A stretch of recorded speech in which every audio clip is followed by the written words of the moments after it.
Papa Likunzi RTVH. Wewe ni ikala muchanga sansan. Alléluia.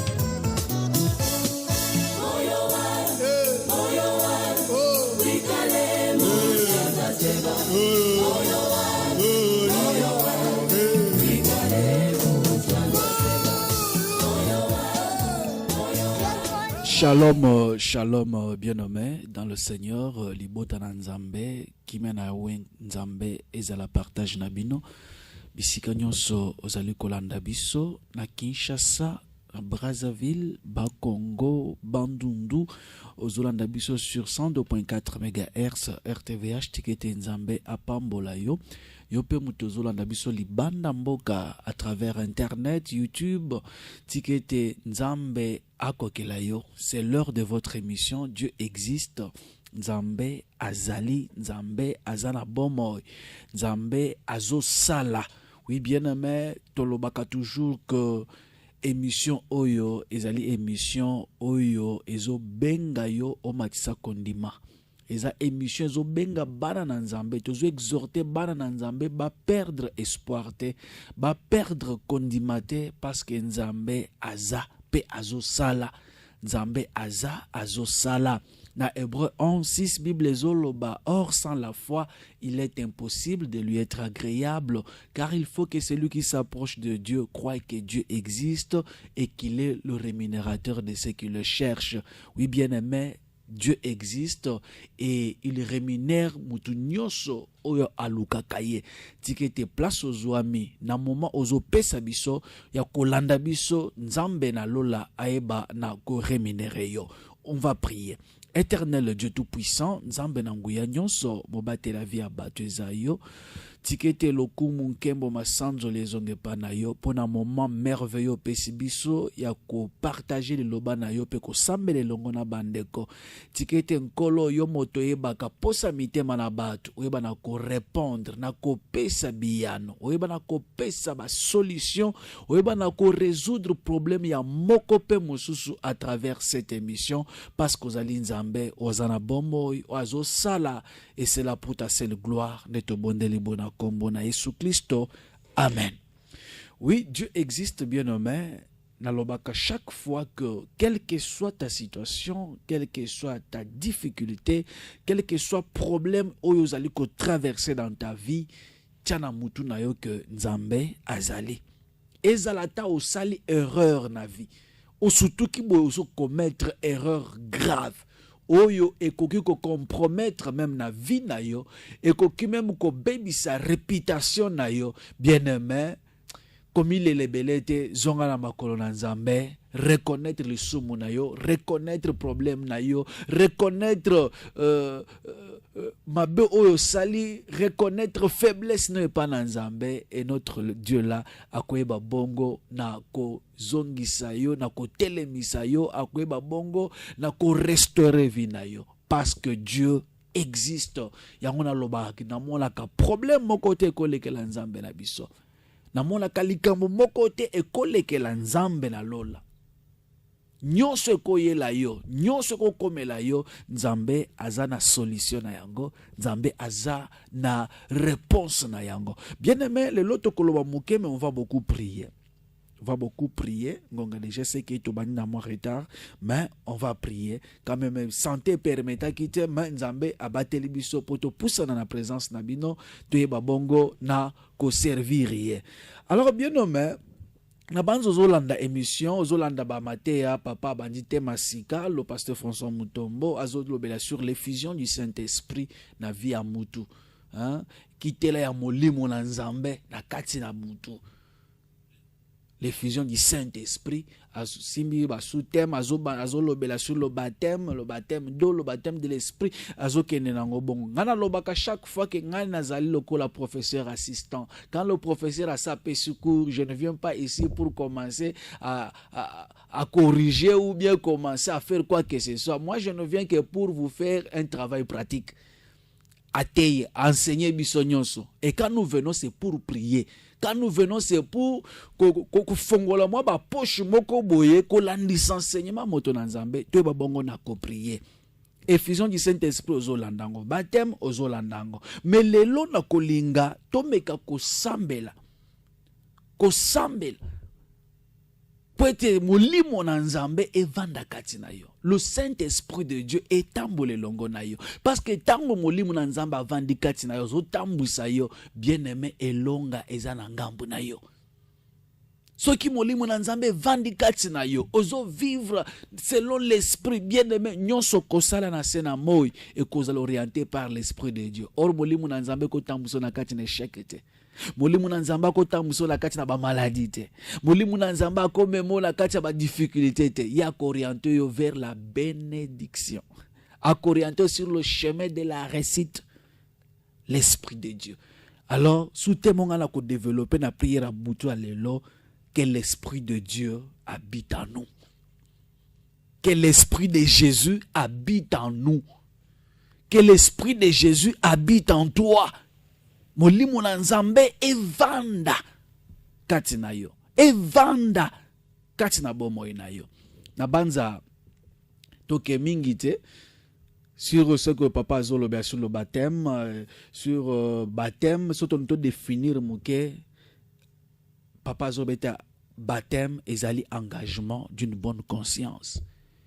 Ezali mutu o andimi kolanda Jésus pour approuver na batu ke nandimeli nkolo nandimeli Yesu po bondima ke nandimeli Yesu tala elembo nazo sala na zindi na mai na kufe longo na ye na seko elongo na ye. Ezali donc engagement d'une bonne conscience mutu otindi kote olingo o faire croire na batu ke ngai nandimeli mokeli nandimeli Jésus.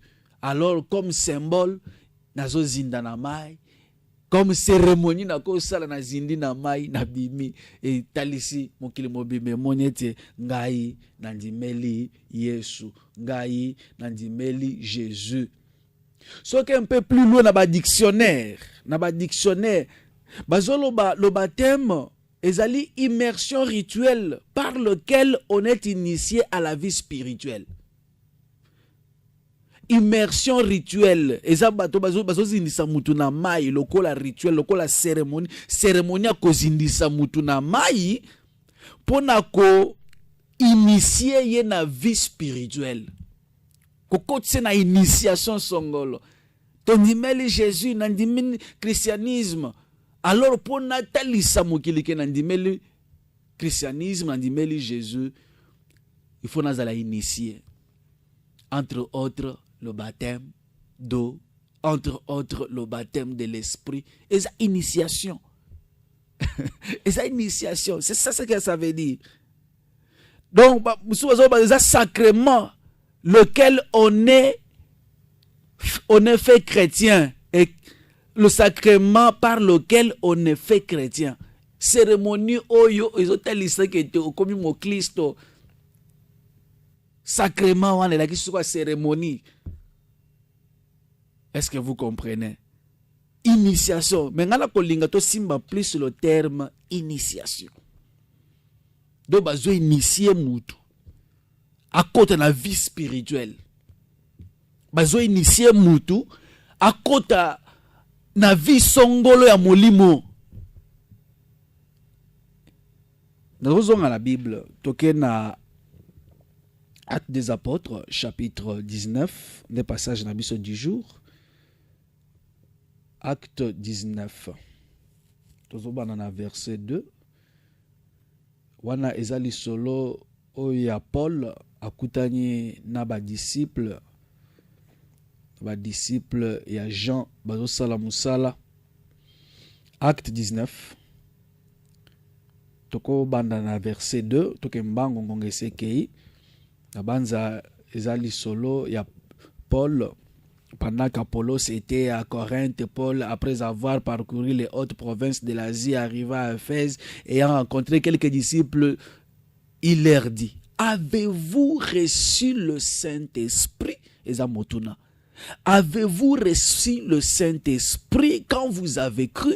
Est-ce que ils lui répondirent, nous n'avons pas même entendu dire qu'il y ait un Saint-Esprit. Il dit, De quel baptême avez-vous donc été baptisé? De quel baptême avez-vous donc été baptisé? Toko soukela na souligner kawana parce que il répondir du baptême des gens. Kuna eza musiki eza pena place nanga nazwa passage nazwa enseignement te nazwa exhortation nanga te exhortation nanga ezali na paragraphe ya liboso ya verset 3 wana. De quel baptême avez-vous été baptisé? Donc tu kolobete baptême ezali engagement d'une bonne conscience. Baptême est une initiation pour muto côté na rite songolo côté na rituel à côté na domaine moko spirituel, initiation. Awa bazoto de quel baptême avez-vous été baptisé? Autrement dit, de quelle initiation oyo ba initia kayo? Lelo makambo no ezo tambola te. Bozo salela nzambe bozo mata bozo kita. Bozo teya pe me vie fongo makate. Baptême nini bozoa. De motu na pola toni wa. Akuti bango bazo mata bazo kita bazo teya pe. Ba osala pe miracle. Mais atuni bango mais il y a quelque chose qui manque en vous. Na kotala bino boya quelque chose qui manque en vous. De quel baptême avez-vous été baptisé? Motu na pe nazo tuno lelo en te regardant. Ndenge ozota musavi na yo. Na kotala yo depuis banda ko luka vie. Depuis obanda ko luka vie malgré ozana kati na église. Eloko etambola kezate. Liba lokota bana bazate, mabote ezate. Musala malonga ezate. Ozwa musala osala kata 50, ata 3 mois par, ata 2 mois sala kata likambo ekwe olongwe. De quel baptême avez-vous été baptisé? Initiation. Tozonga, ebele ba initia bango na ba coutume. Ebele ba kenda ku initier bango na ba rite songolo olelo ezo condamner ba vie na bango. Baptême nini ba baptiza yo na famille. Oboza bana mike bazo kotsa bino na ba moto, bo sote ba moto, bazo pokola bino ba putulu, bazolo ba maloba, eza baptême. Ba kotisa bino na cérémonie wana, ba initiation wana, eza baptême. De quel baptême avez-vous été baptisé? Parce que na kota la vie na yo rien ne marche. De quel baptême? Cérémonie ni ba salela bino na famille. Makambo nini bo sala na vie. Nini baloba na libota na bino. O lelo makambo ezo tambola te. O lelo rien ne marche. Ozaka mutu na passe mutu na kolela. Baptême nini ba baptiza kabino. Cérémonie nini ba salaka. Rite nini ba salela kabino. Bakata bino banzoloko. Baptême. Kati banzoloko bazu ba poussière ba pakoli bino balobi maloba okuti na samba kolo oleki kuna. Eza baptême. Eza baptême. Okuti na samba kolo papa tango ngolongwa olongwa kasai to bandundo ya kishaso ya kotanga oyebi ba rambaselela kayo baloba ka maloba ba pakolo ba poussière bazu soyi ba bwakelo nelongi papa soko noko soko kwa kotso na samba kolo okotso bimi ozonyo okotso bimi eza baptême. De quel baptême avez-vous été baptisé? Lelo makambo ezo simba te. Baptême nini ba baptiza yo ndeko?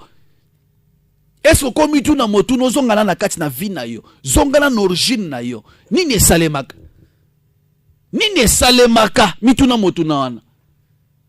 Baptême nini ba pesaka yo? Cérémonie nini ba salaka? Lelo kota libala. Bana bazoya ta? Okomituna avant ozalibala na oyebi place okota kati. Yo kanisa okezwa chance ndo okenda okota initiation songolo bakotisaka yo lelo ezo condamner vie na yo.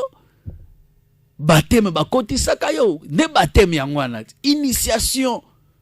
Initiation pokota na vie spirituelle yo kanisa keza po babongisa yo ndo kende bazo bebisa yo. Yo kanisa eza po ba sokola yo nde nzoka nde bazo kotso botutu tala baptême bakotisaka yo.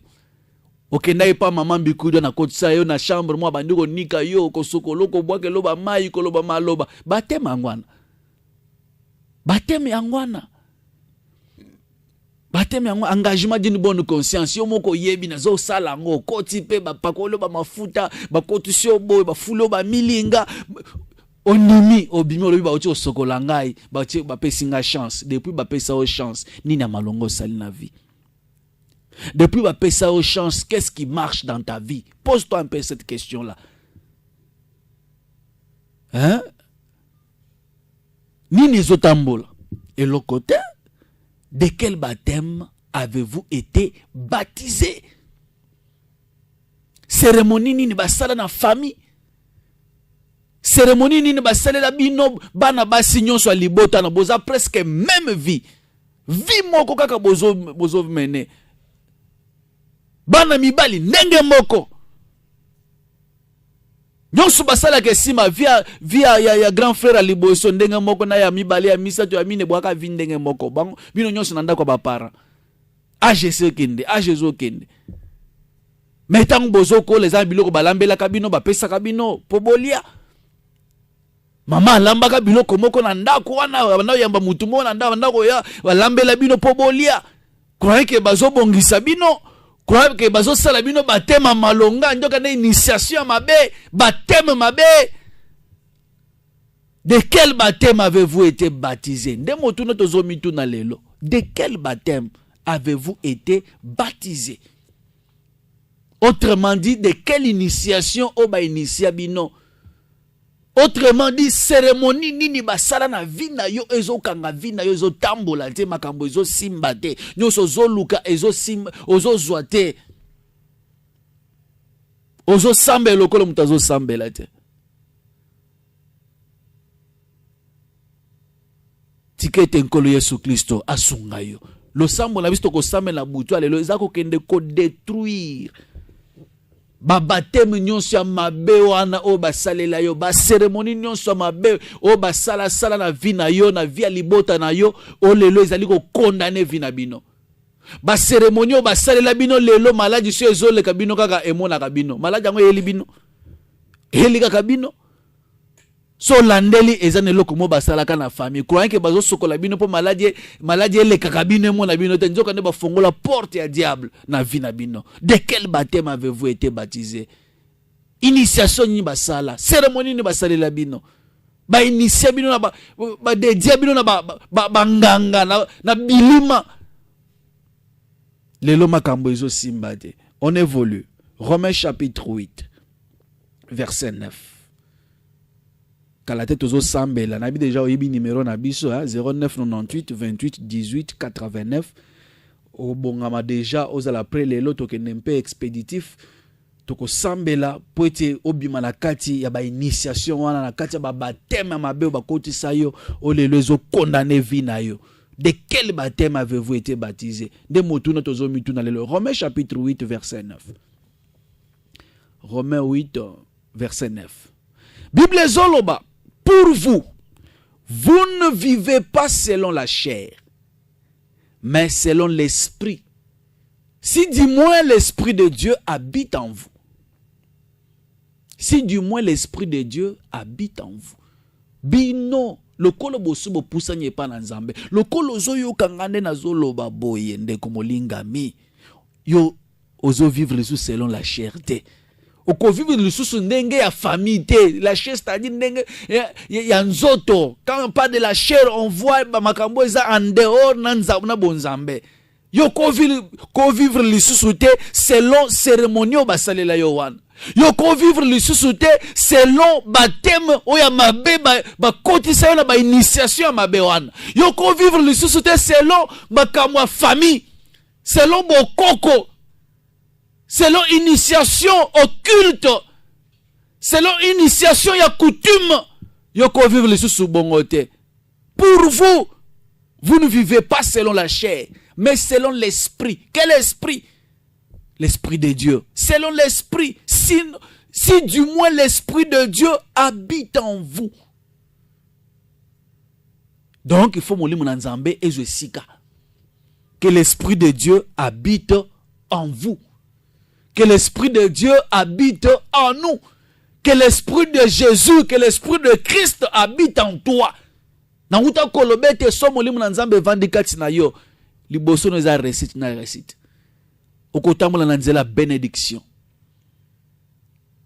Si quelqu'un n'a pas l'esprit de Dieu, il ne lui appartient pas.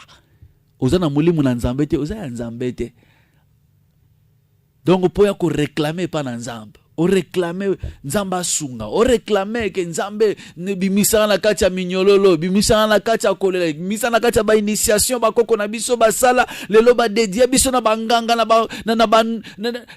ba koko ba dédié biso na bilima ya mai, bilima zamba, bimisa. Il faut okomana no ya Nzambe. Il faut esprit na Nzambe vanda kati na yo nde oko telema ozo senge tanke mwana na ndako. Est-ce que vous me comprenez?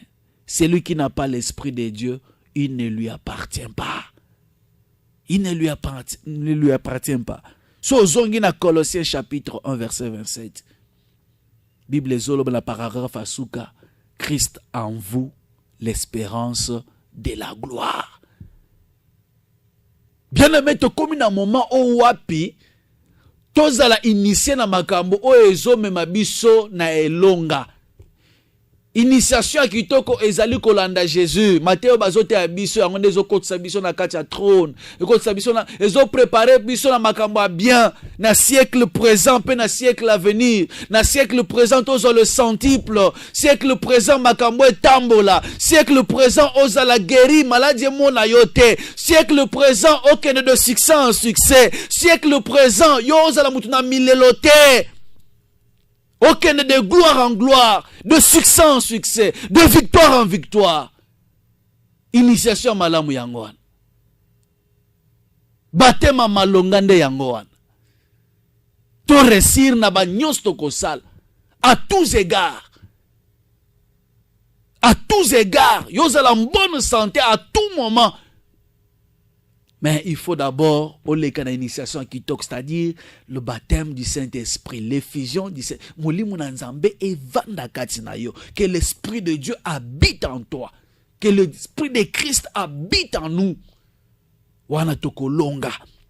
Wande espérance de la gloire. Wande tokene de succès en succès. De victoire en victoire. Tikete nena zolo bakaka boy. Molimo na nzambe ekita. Etondisa ma mekeka tina yo.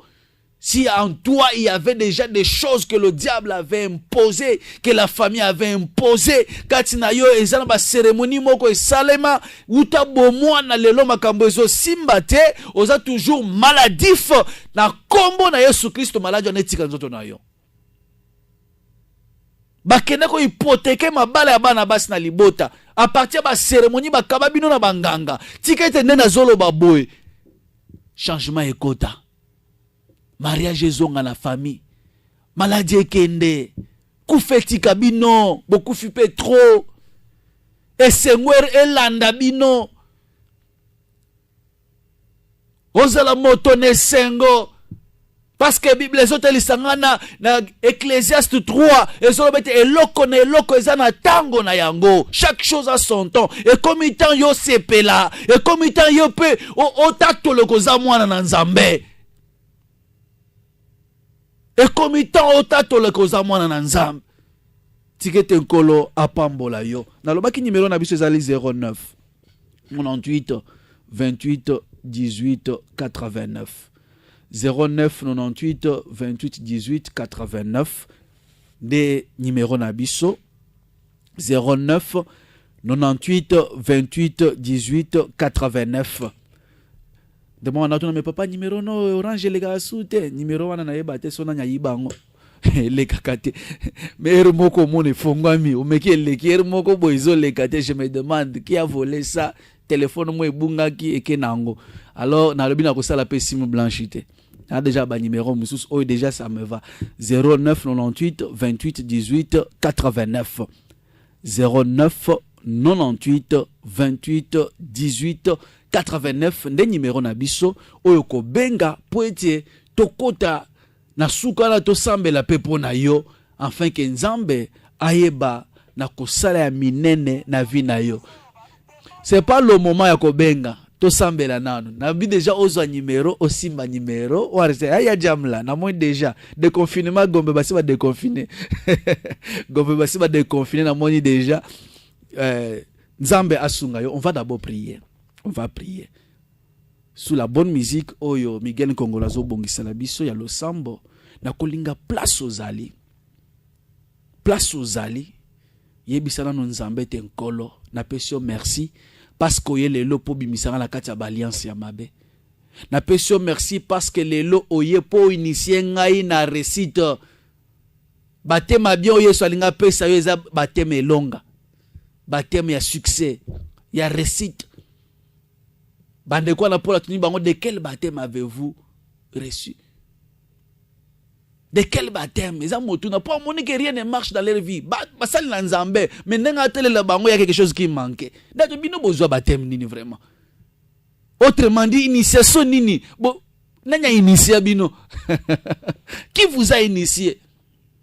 Yebisa nzambe te nkolo na peso merci parce que lelo na ye po okotsanga na kati na longa.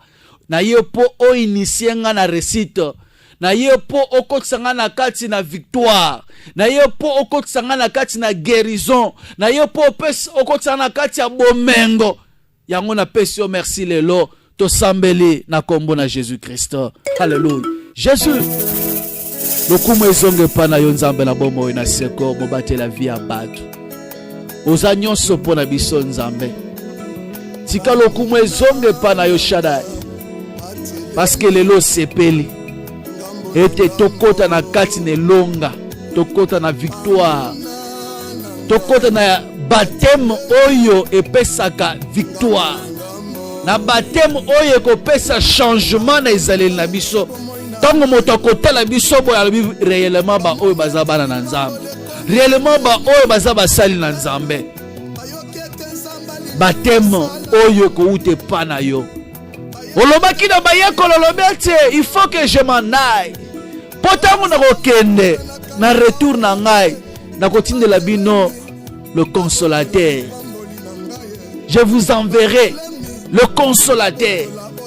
Éternel Dieu, tika lokumu ezonge pa na yo parce que tika biso bana étiquette.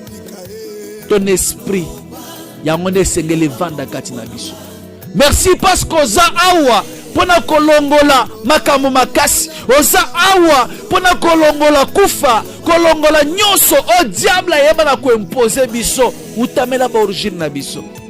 Merci mon Dieu. Gloire, louange te soit rendue au nom de Jésus-Christ.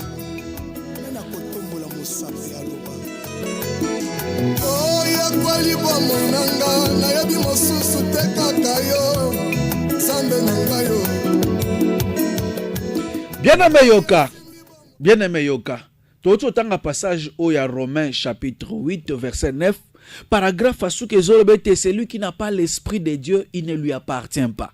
Ce que yoza appartenir dans Nzambe et que banda boni oya pe obanda ko réclamer quelque chose de pas dans Nzambe, impossible. Il faut commencer d'abord ya ko appartenir na ye, ya ko koma ya ye. Bien-aimé na ba mabota to uta bakabaka babiso na banganga, bakababiso na ba coutume, to bimina ba famille ba chef coutumier, to bimina ba famille oyo ba enceinte banda ko sala ba cérémonie ba yebaka pe Nzambe ya solo te, bakababiso. Mais lelo na kolinga tozonga na maboko na Nzambe. Biso moto bunda to yebisa Nzambe te tozongeli yo. Ye mo azolo ba revenez à moi et je reviendrai à vous. Tozongela Nzambe. Seigneur na komi ya yo. Naza ya yo. Bible zolobete, celui qui n'a pas l'esprit de Dieu, il ne lui appartient pas. Il n'a appartenir na yo. Pour t'appartenir, Seigneur, tika molimu na yo akota kati na ngai. Molimu na yo aje sika na bomo na ngai. Comprendre déjà requête eza double. Molimu na Nzambe vanda kati na yo. Aje sika kati na yo ou appartenir na Nzambe. Donc ozo ke ne ko renoncer na bokoko, ozo renoncer na makambu makasi ya famille, ozo renoncer na baptême ya kala, ba initiation ya mabota, ozo ya pa na Nzambe, olobi Seigneur na komi ya yo, molimu na yo aje sika kati na ngai. To sambeli na kombo na Jésus. Baseki pe mingi, bachoni pe mingi yawe, etikali tango na yo, tolingi yo tele maloba, otele makamoto ya suka ye. Nabomo ya bana bato, tika ba mona pamba, tika ba finga kolo, tika ba loba loba ye, lobi ba kobeta maboko, tika ba finga yawe. Jésus. Bana bango sukate, yawe tele maloba yawe, loba libote bikaza loba yawe. Topusanye pa na yo Nzambe na bomo na seko. topusanye epa na yo nzambe na nguya, toyeko renoncer na babateme ya mabe, toyeko renoncer na bainitiation ya mabe, toyeko renoncer na baengagement ya mabe otozwa publiquement, consciemment, inconsciemment na bafamille tobimela. Lelo ezo condamné vi na biso, ezo condamné mabota na biso. Yango toyepa na yo lelo tokoma ya yo, toende pa na yo po tosidentifier na yo. Bible ezoloba ete oyo aza na molimo na nzambe te aza ya ye te, azo appartenir na nzambe te. Kolo nga nalingi na appartenir na yo, nalingi nazala ya yo, nalingi nazala ya yo. Yango nasengi nguya na yo evanda kati na ngai, molimo na yo ezo esika kati na bomoi na ngai, Saint-Esprit na yo avanda kati na ngai, puissance na yo evanda kati na ngai, na appartenir na yo. Po ete nakoma différent na bamisusu, nakoma différent na bato mosusu ya mabota otobima na bango famille moko, nazala différent na bango. Seigneur, révèle-moi de ta force, de ta puissance. Dieu esika kati na ngai, dans le nom de Jésus. Liloba na yo ebikisaka babeli, liloba na yo nkolo etombolaka bao babokama na fulu, liloba na yo papa yaya tozozela seloba tozozela yo yawe simbelelanga motema tozazela yo agakina tala tata na nsima tozozela yo okomona libota na nga na pasi tozazela yo yaya baleki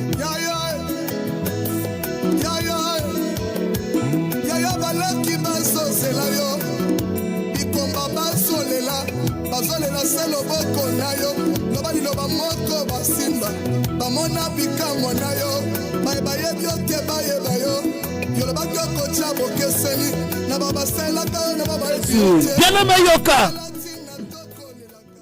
Paul azotuna bandeko oyo akuti bango bazosala musala na nzambe, bazoteya, bazosala pe ba miracle, mais quelque chose manquait en eux. Ils en ont battu ebele lelo osalelaka nzambe, osambelelaka bato, obenganaka ba démon, mais oya yo vie rien ne marche. Oya yo vie so batali oboye makambo etambolaka te. Il y a un problème. Il y a un problème. De quel baptême avez-vous été baptisé? Nanya koto na makambo na nzambe. Baptême nini apsala yo? Initiation nini? Kote to uta kota musisa famille. Cérémonie nini basala la kabino na libota olelo makambo etambolaka te. Ozaka mutu amaya miso. Pourquoi? Pourquoi ça ne marche pas dans ta vie? Na kolinga sikoto sa la prière. C'est la prière. So que zana batemo moko bakotisa yo, bapesa yo, tango zalaka mwana muke, ezana initiation moko, rituel moko basalelaka yo, lelo ezo condamné vie na yo, lelo ezo troublé santé na yo, ezo troublé mariage na yo, lelo comme le col obstacle, elingite yo mata. Bien-aimé, tu vas faire une prière. Bible ezolobete nzambe azana makoki ya kobimisa yo na boloko ya Satan. Ata bache yo wapi azana capacité loboko na eza mokusete pona ko délivrer. Yebise Seigneur, délivre mon âme de sa prison. Place ba condamna biso, place ba sala ba cérémonie le lezo condamné biso, loboko no ekita. Soki ba kenda kote ka biso na banganga. So ba kenda ko hypothéquer richesse, ba hypothéquer mariage, ba hypothéquer bozui, ba kenda ko kaba à partir ba cérémonie, à partir ya ba initiation, à partir ya ba cérémonie ba sala ba baptême ba sala ba rituel basala lelezo condamné biso nkolo kangolangai kolo bimisanga na libulo ya kufa to sambeli na kombo na Jésus Christ.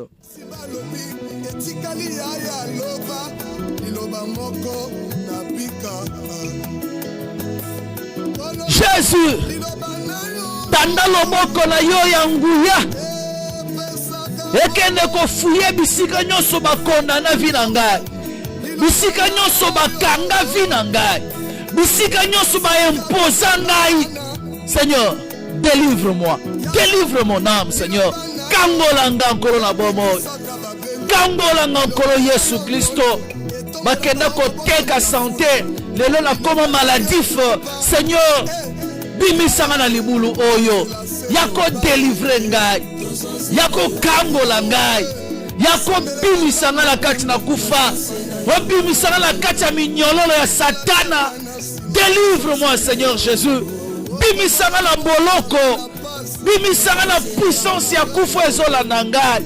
Puissance ya humiliation ezolanda ngai. Kambolanga na kati na kufa, oh Seigneur notre Dieu. Délivre-moi, Seigneur notre Dieu. Na puissance ya soni. Ezolata vie na ngai. O balingi bamona kufa na ngai. Po bango basepela bazoluka bamona liwa na ngai. Seigneur, tanda loboko. Tanda loboko, délivre-moi, Seigneur Jésus. Bazozela soni na ngai. Oh Nkolo, délivre-moi. Soni esila. Kangolanga, Seigneur. Longola soni elata libota. Kangolanga, Seigneur. Longola soni elati biso. Bamaladi ezolanda kabiso. Kufa ezolanda libota. Oh Seigneur, étends ta main. Hémorragie katana. Dans le nom de Jésus-Christ de Nazareth. Bien aimé yokasikao. Nakolingo telema place oza sala effort. Nebi kozo sambele akolala bolembu, c'est vrai. Ezabutu me telema sikoy. Renir ba effort na yo telema. Nakolinga sikoy to bunda. Bible zolo ba résister au diable et il fuira loin de vous. Kadiampembe ba résister kaye. Avec une foi ferme. Au telemelie pe ake musika. Au telemelie pe ake musika. Moto na nzambe kita na nzoto na yowan. Puissance na nzambe kita. Le feu dévorant. Peut-être les ambalano liboso landa biso bien aimé. Quand nous invoquons le feu, nous disons que le feu de Dieu. Le feu de Dieu, c'est Dieu lui-même. La Bible dit l'Éternel, ton Dieu, il est le feu dévorant. Un Dieu jaloux. Il exerce son jugement par le feu. Moto ekita na nzoto na yo. So ki zala ba semence basi ba lona ki na kati na yo. Ba caché moko basi ba beta ki yo. O ezo la ki sa déjà ke oyo onde bateme ba pesa ka yo banzolo kwano ba sala yo wan. Biloko no ba lesa ke na vana na libumu wan. Initiation na ba ke na coach so wan. Moto na nzambe kita et détruire force nango et affaiblir efficacité na yango. Yo bima molongi. Tout semble na combo na Jésus. Dans le nom puissant de Jésus. Que le feu de Dieu descende maintenant. Moto na wenzambe kita na vie na ngai.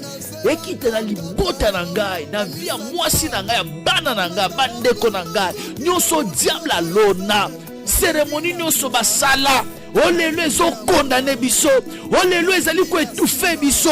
Moto na nzambe kita. Le feu de Dieu est kita.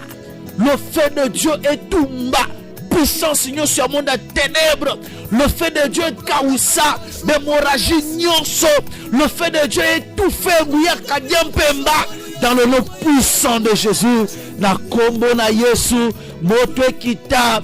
Na kombo na Jésus. Moto landela. Na kombo na Yesu. Moto zikisa. Au nom puissant de Jésus. Na kombo na Jésus. Nous avons écrasé le sur Satan. Nous avons écrasé puissance sur le monde de ténèbres. Nous avons diable ça impose qui na parcours nanga. O diable ça impose qui na nzela nanga. Nous avons diable ça impose qui pour la qui sanga soni. O diable ça impose qui pour la déstabiliser ngai. Pour la baby c'est même réputation nanga. Moto na nzambe kita. Moto tumba dans le nom puissant de Jésus. Na kombo na Yesu Christo.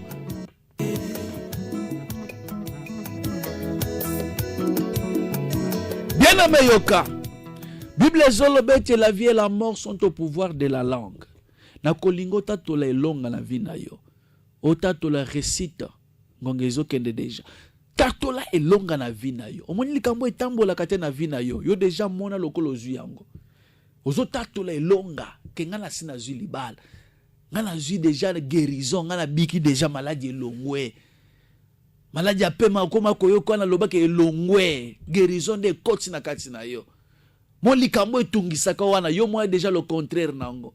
Passo ba imposant yo moi déjà le contraire nango. Ozo tatola le changement. Bible zolo ba la vie et la mort sont au pouvoir de la langue. Bien-aimé, confessez longa, confessez bomoy, confessez récite, confessez mariage, confessez abondance, to sambeli na kombo na Jésus. Alléluia. Gloire au Seigneur. Nzambe na nguya nyonso. Je confesse la grandeur. Nazo confessé elonga miracle. Nazo confessé mon Nzambe. Nazo confessé makambo minene na vie na ngai. Échec elongwa récite ya. Nazo confessé récite. Nazo confessé miracle. Nazo confessé victoire dans le nom puissant de Jésus. Nazo confessé maternité dans le nom puissant de Jésus. Nazo confessé récite dans le nom puissant de Jésus-Christ. Na kombo na Jésus. Notre Nzambe kita. Au nom de Jésus-Christ. Au nom puissant de Jésus. Bien-aimé Yoka. Déjà aux autres numéros nabiso 09 98 28 18 89. Après requête oyo ozobeng. To sambeli pe pona yon clôture to tika na quelques 8 minutes. 09 98 28 18 89. Wande numéro nabiso 09 98 28 18 89. Même au tiki message même na WhatsApp toko zoyango toko sambela pona yo. Bien-aimé na kolinga pe to sambela pona mboka na biso, to sambela pona Congo démocratique, to sambela pona monde, to sambela fléau oyo, épidémie oyo, pandémie oyo et bloqué makambo ebele. Nzambe na lola akitisa grâce na ye likolo na mboka, akitisa grâce na ye likolo na libota na yo, akitisa grâce na ye likolo na vie na yo. Maladi oyo toyoka ngo na sango ekota na ndako na yo te, toyoka ngo na sango ekota na libota na yo te. To sambeli na kombo na Jésus. Éternel Dieu tout puissant. To puissant ni susu pa na yo nzambe na bomo. Kolo totanga na Bible ba épidémie ya. Metango batu ba belela pa na yo. Kolo okita pe otalisa monene na yo. Okita pe retira ba fléau. O retira kufa ba peste. On retire Batouba Bika, Seigneur notre Dieu. Au bon banité, tu es le même. Tu es le même, Seigneur. Tanda loboko no yanguya likona mboka Congo. Seigneur, tu as posé changement en mboka o. Tu as posé changement en mboka oyo. Richesse to yoka kapena sango to vivre yango to palper yango, Seigneur notre Dieu. Kolo tanda loboko na yo ya délivrance likona mboka Congo. Soit pas délivrance dans un mboka oh c'est notre Dieu. Yahweh qui s'appelle Mawana yon kolo pandémie oh et si là maladie oh et les cas Père éternel penazo ke de ko telemela force nango nyonso même na kati na mabota na biso na kati na bandaku na biso maladie oh mona porte ndaku te et les kana et cela au nom puissant de Jésus. Na kombo na Yesu ba obazo belle guérison et compte au nom puissant de Jésus. Alléluia. Merci. Merci. Yesu Christo apambola yo. Yesu Christo apambola. Bien-aimé yoka. 09 98 28 18 89. Tozo yambande ko nanzela singa. Allô? Oui papa, comment na nyobenjo? Oui, papa.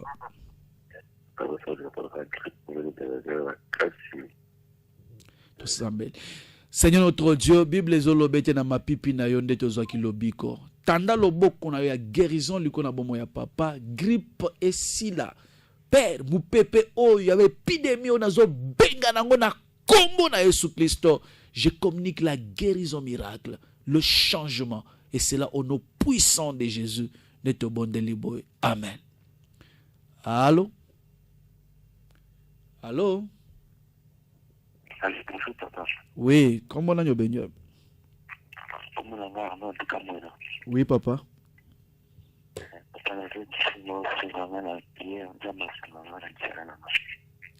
Éternel Dieu Tout-Puissant, tanda loboko na yo yanguya, sunga papa na banzela na ye.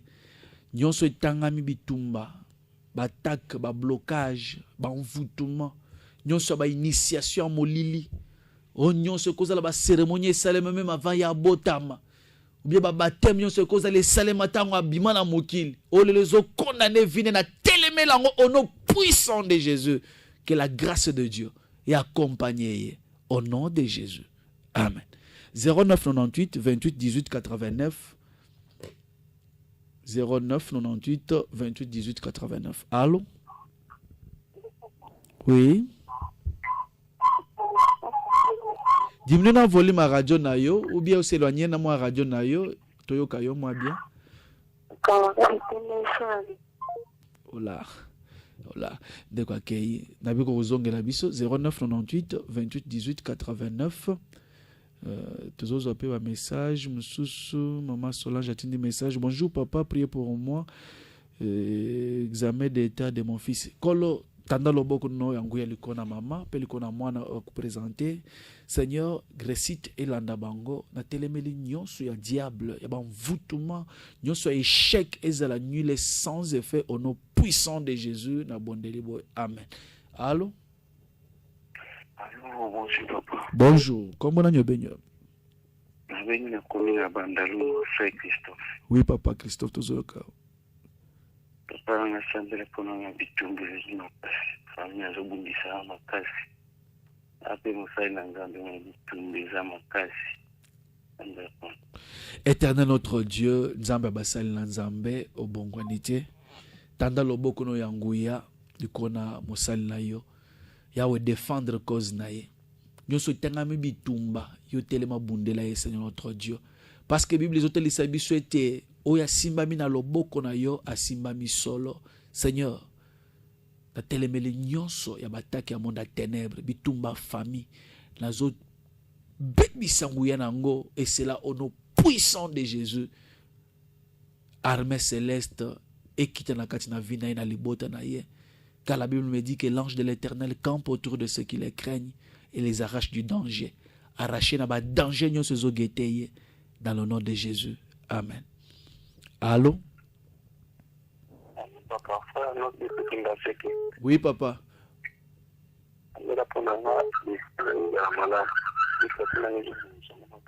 Olobi? Maladie. Seigneur notre Dieu, tanda loboko no yanguya likona papa bisika zwami. Maladie o yazo bela nazo benga nango au nom puissant de Jésus. Que la grâce de Dieu, la puissance du surnaturel est accompagnée. Guérison et kota na nzoto na ye au nom puissant de Jésus.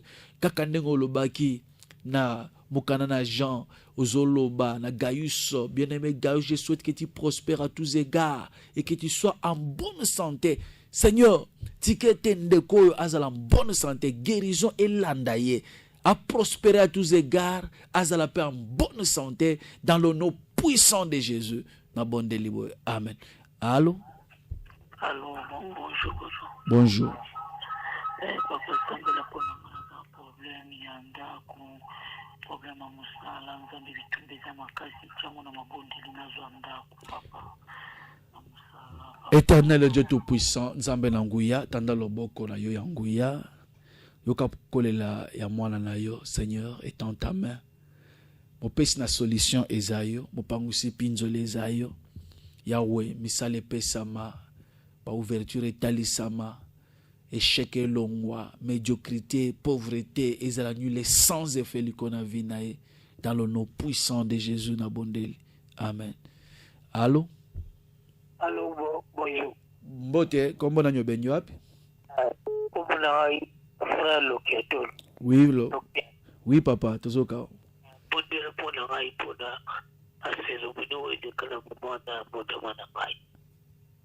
Seigneur notre Dieu, tanda loboko na nguya likona bomo ya papa, nyonso koza le salema na mbotama na ba cérémonie nyonso salema. Nazokende ko écraser yango dans le nom puissant de Jésus. Yahweh, bilembo nyonso koza la ba tchaye na nzoto le zo condamner vie na ye nazo détruire yango au nom puissant de Jésus. Changement ekota, miracle landaye na kombo na Yesu Kristo. Tokomi na suka ngongekei, on nous dit qu'il est temps. Tozo sambela pona ndeko diam la benga kibiso ne bandeli. Mais tokata qui appelle na ye parce que ton anda koloba, on va prier pour elle. lokola koti lisusu te na banza bundi mais saturation mais nzambe ayebi ba problème na yo ayeba la kobundela yo bien-aimé. Seigneur notre Dieu, na recommande de ko diamla na sa loboko na yo bisika zwami kolo ozanzambe otika la kana nyongo wa mutu te ba bienfait nyonso mutu akosala ya ofutaka yango tanda loboko no yango yaliko na vie na ye sekisa ye pangusa pinzoli Seigneur notre Dieu. Père nazokende kozwa autorité liko na nguya nyonso ya diable nyonso bakoza la basala na famille na monde à ténèbres ba cérémonie nyonso koza le salema lelo ezopese liko na vie na ye nazo écrasango au nom puissant de Jésus. Je communique le changement. Miracle na Nzambe accompagné ye. Un vent nouveau est soufflé na vie na ye dans le nom puissant de Jésus. Na bondeli boy. Amen. Voilà, tokomi na suka numéro o ezape na WhatsApp okotika pe vocal na yo, message na yo, on va prier pour toi. Toko sambela pe Nzambe akomi monisa. Vous voulez aussi soutenir l'œuvre de Dieu, n'hésitez pas. N'hésitez pas. Hein? Ils appellent ça un chemin, il y a bénédiction pour nayo ko hésiter. Fais-le. Bien-aimé, on va prier avant de clôturer. Seigneur notre Dieu, Nzambe Nanguya, tikete lokumu ezonge pa na yo, matonde ezonge pa na yo parce que Nzambe malam, obandaki na biso, talape sukisi na biso, tika topesa yo merci, parce que oza oyo apesa kabiyano. Yahweh, nous avons auprès de toi cette assurance que nyonso to senge pa na yo oyoki yango. Lo sambo nyonso to adressé na buto lelo e pa na yo oyoki yango. Et tikane to vivre bilembo nango. To vivre changement, to vivre miracle, ba réponse na mituna na biso. Et c'est là dans le nom puissant de Jésus. Kolo, onyo so alinga ki abenga mais à côté tu connais son problème. Résoudre yango Seigneur. Ba beli ba bika. Bakangami bakangola ma Seigneur notre Dieu. Nazoe benga na puissance ya échec, ya pauvreté. Nyonso ya monde à ténèbres que ne mosika au nom puissant de Jésus. Que la grâce de Dieu accompagne ba. O nyonso alandibiso à vivre longa na yo Seigneur dans le nom puissant de Jésus. De to bondeli boy. Amen. Voilà, to comme na suka, ozalo landibiso sur internet, bien-aimé. Tinda message na yo, tinda requête na yo, on va prier pour toi. Et Nzambe a commis monisa. Numéro Zaga Kawana 09 98 28 18 89 09 98 28 18 89. Ticket Nzambe apambola yo, apambola pe Miguel Nkongolo, ou asimaki réalisation, tokutani prochainement. Ciao.